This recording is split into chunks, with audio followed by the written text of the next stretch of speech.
There we go. Record. Okay, Boker Tov. Today's class we're doing online because as soon as I sent out the message, we're going to change because of the rain. Sun came out, now it's pouring, so I was vindicated. Baruch Hashem, I'm glad it's raining. We learned the Ilui Nishmat Avigdor Chai Avram ben Rachaleo Mer Tzvi, and also for apparently what seems to be the case today for the Bibas family as well. The Shamot should all have an aliyah. That is the only mention I'm going to make of them today, right now. And I'm planning on avoiding all, which is very difficult for me. All, as you know, for some of you know me, all social media and all news sites today. I'm going to just find other things to occupy my time. Okay, let me put this on the screen.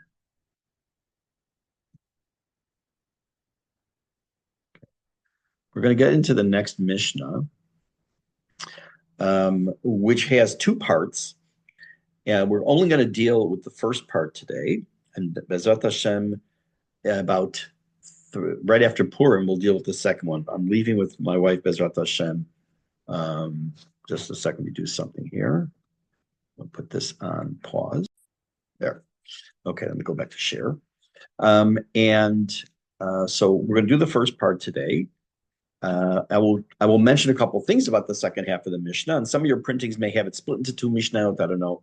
But this is Mishnah number 7 in chapter 3 in Pirke Gimel. So I'm going to read it, explain, give you a couple of questions, and then we're going to get pretty much into the first part.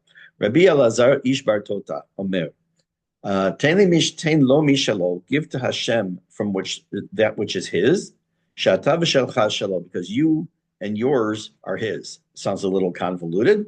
We'll have to see what that means.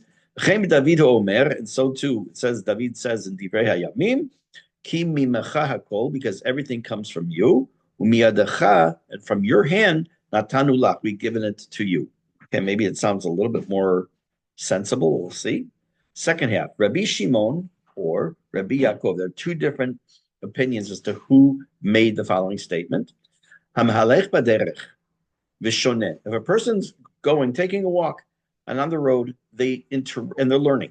Umafsik mimishnato v'omer, when they stop their learning and they say, Ma na'eh ilan zeh, uma na'eh mir zeh. Wow, what a beautiful tree, or what a beautiful field. Ma'aleh alav hakatuv ki'ilu mitchayev b'nafsho. The Torah looks at him as if he had, what does it say here in English? He was mortally guilty. I don't like that translation. In a sense, he's put his life in danger. So I'm actually going to just mention a couple of questions about the second half, even though we're not going to do it today, because I don't want to leave you with these what appear to be pretty obvious questions. Question number 1 would be, what does it have to do with the person walking on the road? I'm sitting in my house, I'm learning, and I look up and I say, wow, what a beautiful sky. How is that any different? Number 2 question is, aren't we supposed to appreciate the works of Hashem? Marabu ma'asech Hashem. How great are your works, your wonders, God. So we're supposed to not to this. Okay, the fact I stop for a second, I'm also appreciating Hashem's work in this world. So why is it? Notice if I said, if you stop your learning and decided to go and play tennis in the middle of your Gemara shir and waste your time, it's not a waste of time. I'm saying because you have nothing else to do with life. It's not for exercise, not for anything, just because you have nothing to do, or sit down and stop in the middle of learning and I'm going to watch Netflix and go back to something else, which are all okay. Something just, you're not being chayev b'nafsho. It's not like you're putting your life in danger or you're submitting to something. It's just something doesn't add up in that Mishnah. Obviously it does, and we have to take a look at that.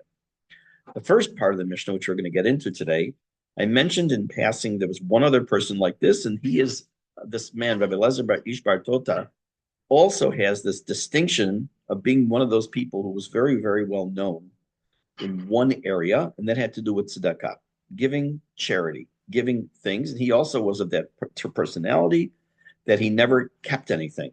When he had money, he gave it away. When he had clothes, he gave it away. And therefore, as I mentioned last week with another individual, that the Gabayit tzedakah, the people who go around collecting for tzedakah, they would avoid his house. So they wouldn't cause the family any problems.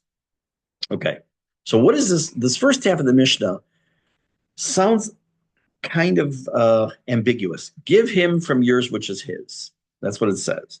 So the simple bottom line, basic meaning on the surface, it means When you and the topic here is tzedakah, and which itself is going to be a question we're going to come to in a little while. When you give tzedakah, when you give of your stuff, your money, your clothing, your food to a person who's in need, you're really giving Hashem's items because what you have is what Hashem gave you. So, in a very surface way, what this Mishnah means is when it says ten lo mishalo, give to him of his, meaning when you're giving tzedakah, which is what Hashem has asked us to do, it's a mitzvah to give tzedakah. So when you give tzedakah, you're really giving money to another person from Hashem's money, Hashem's bank account, so to speak, because sha'ata, you and shalcha, what you have, shalo, belong to him anyways. And this is going to lead us into a topic of a mindset and some other issues that have to do with this. Possibly on a deeper level, it's not only talking about tzedakah, and we're going to see that according to some opinions, it is not, but it also is talking about your skills. I had a discussion actually yesterday afternoon with somebody who's looking to make a career change. And for whatever reason, makes no difference why. And he says, I have no skills. Now, I know this man. He's about 50. He has plenty of skills, yet he sees himself being able to only do one thing in life. I'm making one up. He's not an accountant. Let's say he's an accountant. I have no skills. I'm only an accountant. First of all, there's no such thing as I'm only a. There's no such thing. We all have strengths and weaknesses, and the idea is to work on broadening those strengths and putting them into practice and trying to, if you need those weaknesses, areas for your business or your job or your life, to try and improve them. He says, I have no strengths. So I stopped in the middle of a sentence and I started to say, I don't believe you. I mean, in a nice way, I don't believe you. Of course you have strengths. I started to ask him certain questions. He said, oh, yeah, that's right. I actually have a degree in X. I said, okay. So what do you mean you have no strengths? He says, yeah, I actually did very well at that in school, but that was like 30 years ago. I said, so you have the background in it, which means you can brush up on it. You can work on it. But where do we get those strengths? Where do we get those? I personally am, thank God, I'm an organized individual. I tend to be. I try to be. My dad, Oliver Shalom, was very, very organized. I'm a long-term planner. I have certain things I know that I do well, and certain things I know are definite weaknesses for me, as is everybody. Everyone has those areas.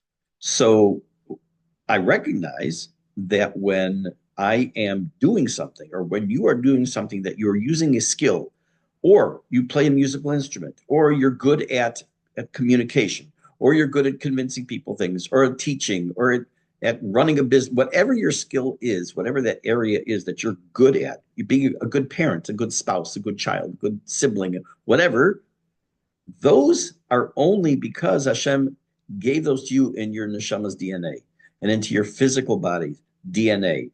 Oh no, it got it from my parents. Well, yeah, you got it from your parents, which is your literally your DNA, which also was from Hashem. I've mentioned this line before. That what's his name? Famous news commentator, very out there. His name will come to me. I've never listened to his show, but he used to always start off by saying, I'm so and so with talent on loan from God."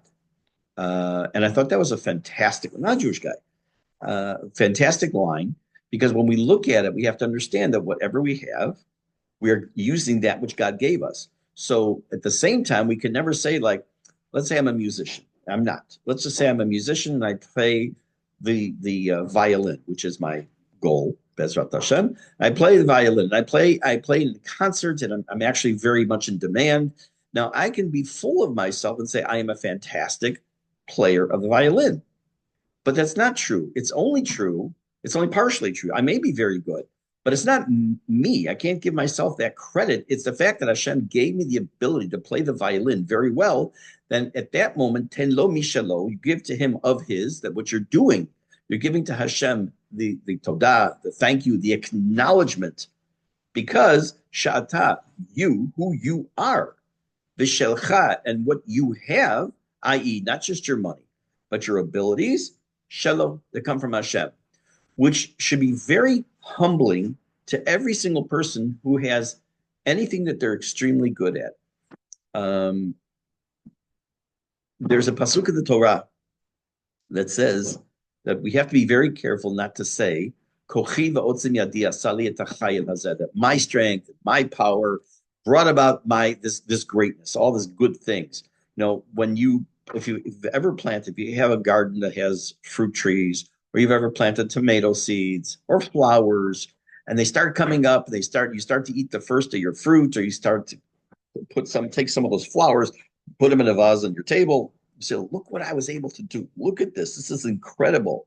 Well, you're very mistaken, because you didn't do it. You were the go-between between Hashem's rain and the earth that Hashem gave us, and the seeds and the DNA of that seed, which only was, you plant a pomelo tree from a seed that it didn't sprout an orange tree because it's the DNA of a pomelo tree. It's all Hashem. It's that we have to, and that's the beginning really of what this Mishne is all about. In addition to this, we also have to look at the other side of the table. Let's go back to the topic of tzedakah. You're going to give tzedakah to somebody. Let's say, I'm talking about someone who comes to your door. By the way, I'll parenthetically mention, because people have asked me, if someone comes to your door, do you have a requirement to open the door and give to them? The answer is no. Only one day a year, which is on Purim, that you're supposed to give to anybody whose hand is put out to you. Doesn't mean you have to give 1,000 shekels. You have to give something. But on the other time, you have a right to refuse to give somebody money, and that's perfectly fine. You don't even have the chiyuv to open the door. Is it nice to? Yes. Is it mitzvah to give? Yes. If they're fakers, there's no mitzvah, but that's on them. You don't know that. So, but let's talk a normal case. You get an email, you get a WhatsApp message that they're collecting money, they're raising money for a specific family in need, and you decide you're going to give money. So you say, you know what? I can forego the extra bag of chips this week, and I can forego this, and I'm going to stretch it a little bit. Instead of giving 100 shekel, I'll give 180 shekel. I'll give 50 shekel. It's a little bit much, but I'm going to give a little bit more than I usually give. And afterwards, you bit the money, or you pay box the money, you give whatever it might be. For those of you in the United States who are listening, that's like Zelle. In any case, now you feel kind of good about yourself. I was able, thank God, to give money. But you don't say, thank God I was able to give money, which is the right thing to do. It's like, wow, I did a really good thing there. The poor person who's getting this money is benefiting from my money. And no, they're not. They're not benefiting from your money. And that's where we talk about now, about talking about a mindset of what does it mean. I'm keeping this on screen share because I'm going to another slide in a second. A mindset of what does it mean when a person gives tzedakah. So let me go to the next slide, read this to you. Okay. David HaMelech says, I'm sorry, not David HaMelech. In Sefer Chagai, which is one of the Trei Asar, the 12 minor prophets, here's the psukim. Oh, sorry. I have this out of order, I think. Let me just see my notes. Oh, no, I don't have this one on the screen. We'll come back to this one in a second. In Sefer Chagai, Hashem says as follows. I don't have it on the screen. I'm just going to read it from my notes. Li ha-kesef v'li ha-zahav nu'um Hashem. The silver is mine, gold is mine, is the word of Hashem. Rashi says, what does that mean when Hashem says, Li ha-kesef v'li ha-zahav? Uviyadi lahavi asher chafatzti bo. And it is in my hands to transfer it to the hands of the one that I want to. Okay, what does that mean? So let's say, for example, there's a king, because there's always a king in these parables, because representing Hashem is a king, and he has a servant. He goes to the servant and says, here's the deal. I'm giving you $10,000. Let's talk in dollars for a minute. I'm going to give you $10,000. $1,000 you can put in your pocket, your own bank account. The other $9,000, I want you to go out and find hundreds of people to give tzedakah to and distribute the money. So his perspective should be split into two, this servant. Number one, thank you very much to the king. He gave me $1,000 to put in my bank account. In addition to that, when he goes and distributes the money, how foolish would he sound? He said, look, I am so glad I had all this money. This money was in my pocket, this $9,000, and I'm giving out this money. Well, no, you're not. You're just the agent. Hashem put it in, the king, put it in your pocket, in your bank account for you to distribute. He didn't give it to you for you to use.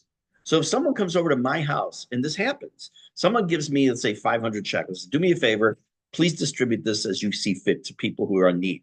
So when I give away the 500 shekel, let's say I give it 100 to 5 different families or whatever, it's not like, wow, look what I did. I did nothing. I was just the go-between. That's the perspective we have to have when we give tzedakah. And that's the perspective of what's called a pikadon. Pikadon is a bailment. That's a fancy word. I'll come back to that in a minute. But let's take a look at this screen. This is from Eov. This is Eov speaking. This is in Perek Lamed Aleph. And I'm going to read this and I'll explain what he's talking about. Let me make it bigger so even I can see it better. Im emna mechefetz dalim ve'inei almana achaleh. Did I deny the poor their needs or let a widow pine away? V'ochal piti levadi, by eating my food alone. V'lo achal yatom mimena, and the fatherless or the orphans were not eating of it as well. Im ere oved mibli levush ve'en ksut levyon. These are all being asked in rhetorical way. I never said or asked in. I never saw an unclad wretch, meaning a person who's like the bottom of society, who had no clothing, a needy man without clothing. Why? Because it meant he gave. Kipachad elai ed el umiseeto leuchal. For I am in dread of God's sent calamity. I cannot bear his threat. What is Eov saying here? Let's take it off screen share for a minute. What's Eov saying? He's saying that I did my best. Now, if you're not familiar with Eov, I'm not going to go the whole background. I just actually finished Sefer Eov on Project 929, which is fascinating. He has everything in the world, and almost everything is taken away from him except his life, and this whole back and forth between him and some other people and God about the concept of when bad things happen to good people. And he's saying, look, I did all this stuff, and when I had money and I had food and I had clothing, I shared it. I never saw. When we say Narayiti v'gam zakanti, I was young and now I became older. V'lo ra'iti tzadik nezav, and I never saw a righteous person who's been left alone, meaning that they were left without anything. Sure, we see it all the time. The answer is no. It means I've never seen somebody and not taken action. That's what that means. So in a similar vein, Eov is saying he's always done these things. He's always helped people, but not just because he wanted to help people. He's acknowledging something. He was afraid that Hashem would take it away from him. It means he would take it away from him. He wouldn't have the opportunity to do these things. He understood that which we really need to inculcate into our lives, which is the absolute main, as far as I'm concerned, main message of this first half of the Mishnah. That is the idea that what we have is on loan from Hashem. When you look at your bank account, whether you have 50 shekel, God forbid only, or you have 50,000 shekel or 500 million shekel, every penny, every shekel you have is because Hashem wants that to be in your bank account or your pocket. You are shomrim. You are only watching that money. You're watching it for the gas company and for the water company and for Arnona and for the city and for the government and for your next door neighbor and for your tutors or your teachers and a myriad of other things, and for the family that's in need. It's in your account for you to use to buy food. I know I've told the story. I'm not going to go tell again about when I paid for our first daughter's bat mitzvah, and I wrote a check to the caterer, and he saw that. I was glad. I was glad to give him his money because it's been sitting in my account from the day my daughter was born, and now it's his. I've been holding it for him this whole time. When we look at it from that perspective, that if you lose money, wasn't yours to have it from that point on. That's how Hashem says in that pasuk. Rashi explained in Sefer Chagai, as Rashi said, Uviadi, Hashem says it is in my hand, lavi, to bring it, lasher chafatzti bo. So if you are in a situation, I'm not talking about where someone cheated you. That's a different situation, and I'm not talking about that. I'm saying you made a deal with somebody, and whatever the other person ends up with more money than you, or you end up having to pay for something because you damaged something, whatever it might be, you have to understand that money was meant to be in somebody else's hands, and you were merely holding it for that person. So when it comes to giving tzedakah, that goes back to this mission now, whether you give food and clothing to a gemach or to an individual, you're giving it from what Hashem gave you to hold, and you're acting as the shaliach. You're acting as the agent of Hashem to pass it on to the next person. So that if for some reason you give 100 shekel or you give 20 shekel to somebody, you should never say, oh, that really hurts. First of all, you're not supposed to give tzedakah if it's going to hurt you. Okay, you have a bare minimum every person has to give, which basically works out to just a few shekel a year. That's the bare minimum. But you shouldn't say, I could have spent that 100 shekel on X. No, that wasn't meant for you to have. When you just made that decision, you have to give it, and you give it to that person. I did learn something that I was wrong about for many, many years. I'll share with you because I've had this question come to me over the years, and I got into a discussion with somebody, and I found out that he was right, I was wrong, and I don't mind admitting that. Many of you have, like we do, have in your house different kupot tzedakah boxes. One may say for this institution, one for another institution, one for another. And I was always of the assumption that even though you may put money in box for institution A, that it's fungible, which means it could go to another organization. That's not exactly the meaning of the word. But that you could go then to, instead of institution A, you can give it to institution B, that the institution A does not have any claim to that money. And it's wrong. If you put it into a box that says it's for X, that's what it has to go to. So if you have boxes, tzedakah boxes that don't have any names, it's just a tzedakah box, you can give it to whoever you want. But if it has a certain name, then you have to give it to that. Now, what happens if I have at least 2 or 3 for institutions that never, there's one guy who comes once every few months and collects the money and empties the box, great. But what about the other ones? So if I send them a message and they don't come and get it, so maybe I'm able to give it to somebody else. But you don't have to start running to all ends of the earth necessarily to get it to them. Or you can send them a check or transfer money. But again, that money is not your money. Even when you spend money at the store, by the time it's in the hands of the store, the makol or something, now that money gets into the other person's hand, you are holding it, in quotes. Look at it from the perspective of being a shomer, like a watchman who's taking care of somebody else's money. There is another aspect, or another thing that we can look at for, I don't know if the word's inspiration or what it might be, but there are many, if you look in your Siddur, in Nusach Ashkenaz, Nadot Mizrach, and others, you will find this is only part, but you will find what's called Tfilat Chana. Tfilat Chana is a tfilah that Chana said in the beginning of Sefer Shmuel Aleph, to thank Hashem.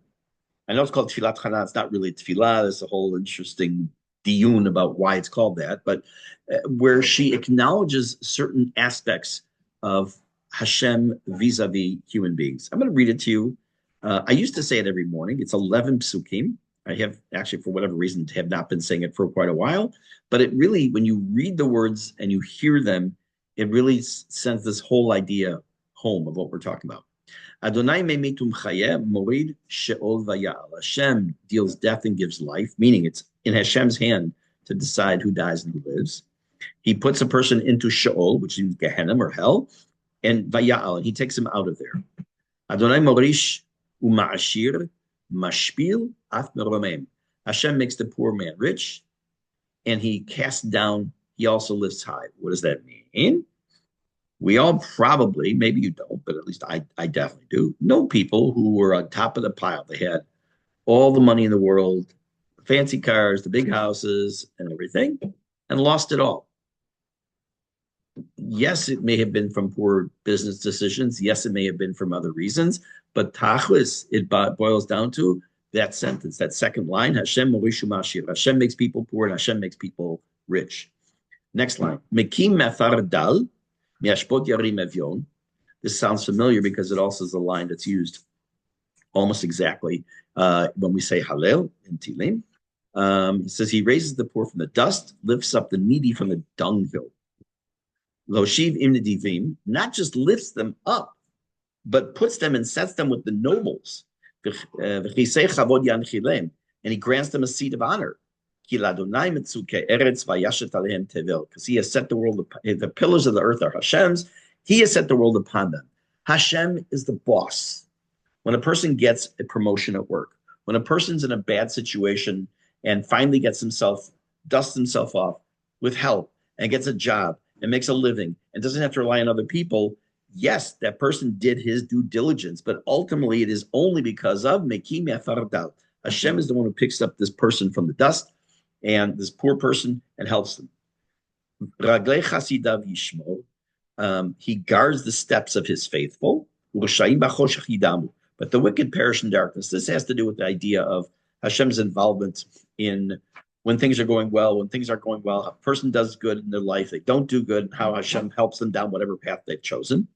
Because a person does not get strong or win, what's the word here? Prevail with his own strength. It's the strength of Hashem. Again, that's one of the reasons Hashem's name of Elohim is in plural. I've mentioned this many times, especially in Tefillah class, because the word El means power. The word Elohim means powers. Not that God forbid is more than one Hashem, but that all powers come from Hashem. So that when we're able to do something, when we overcome something, when we buy something, when we get a promotion, whatever the blank that you'll fill in, is because Hashem gave you that ability. Last line. Adonai yechatu merivav alav b'shamayim yarem. Adonai yadi nafsei aretz v'yitein oz l'malko yarem kerem mishicho. That's the rest of the pasuk. Hashem, it says, the foes of the Lord shall be shattered. He will thunder against them in the heavens. The Lord will judge the ends of the earth. He will give power to his king and triumph to his anointed one. Fancy words. Okay. But again, the purpose of that slide was the Tfilat Chana. Oh, there's one more thing. Sorry, I wanted to show you. That of Tfilat Chana was to underscore this idea that's coming across this Mishnah, that what we have is not ours, but it is ours. What does it mean it is ours? So if I were to go into one of your houses and I see a nice piece of jewelry, or I see 500 shekels sitting on the table, I can't take it. Well, you just said it's not yours. Well, it isn't yours. It is yours. Meaning there's the rule still of halacha that what is yours, and I'm not allowed to steal it. But until for whatever reason you have to give it or buy something, whatever it might be, you retain ownership of it, understanding that it's still on loan from Hashem. This is a piyut. I'm going to explain this. This is unbelievable. I actually used a form of this in one thing I wrote, and I absolutely loved it. Understand that the word damim means blood, and the word damim means money. Both are accurate understandings word. Ben Adam, human. Lama tida'ag al hadamim. Why are you so worried about money? Lo tida'ag al hayamim. But you don't think about or worry about your days in this life. Hi hadamim einam mozrim, because money doesn't help. V'hayamim einam chozrim, but the days don't come back to you. Redof achar haTorah v'hamitzvot. Chase after Torah mitzvot, asher hem la'ad kayamim, which they last forever. There is another piyut, and I used it, part of it, like a twist on it, when they talk about damim and damim, which means that you're more worried about your damim, your money, than damim, your blood, life.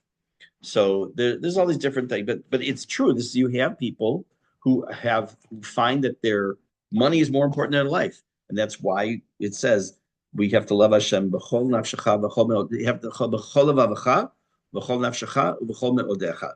You have to love Hashem with your heart, with your soul, and with your might, which means your possessions, your money.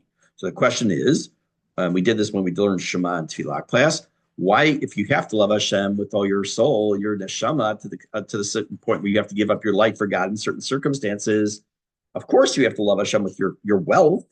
The answer is that for some people, their money is more important than their life, and for some people, most people, I would hope, their life is more important than their money. But either way, one has to turn to Hashem for help. Another perspective of this Mishnah. There was a Rav whose name was Rav Moshe Almosnino. He lived in the 16th century, and he lived in Thessaloniki in Greece. Yeah. And he asked the following question, which actually makes a real lot of sense. Let's take a look at this Mishnah again. Sorry, I keep jumping off of screen share. Up until now, you may recall that the Mishnayot that we've been dealing with had to do with learning Torah. X amount of people sitting, the Shekhinah comes there. If you want to focus on Torah, you have to make sure not to do this. The next couple Mishnayot afterwards also have to do with learning Torah. Even the second half of this Mishnah has to do with learning Torah. So he asks, why does this Mishnah all of a sudden pop in with this idea about tzedakah? Why not be told that it's bringing that up? So he says it's also about Talmud Torah. He says it's also about learning Torah. So we're going to take a look. I have a slide I want to show you. If I have it open, I don't. Just a second. Give me 1 second to open it up.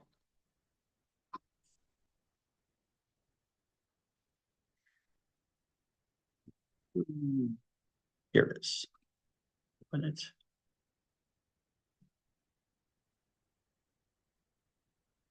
Okay, let's get you here.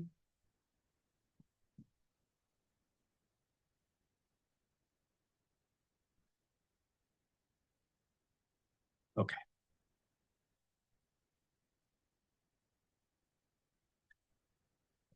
I'm going to start. Let me see where I was here, where it says ach, right over here. That's where I'm going to start. So his question again is, why did the Rabbi Yehuda Nasi, who organized the Mishnayot, in the middle of all these Mishnayot that came before and will come after, dealing with the topic of Talmud Torah, pop in one that has to do with tzedakah? Now it goes very long, the answer. I'm just going to read part of this. Starts over here. With what we give in quotes to God, the one unique thing that we can give to God, and belongs to Him, first and foremost, in Cain, we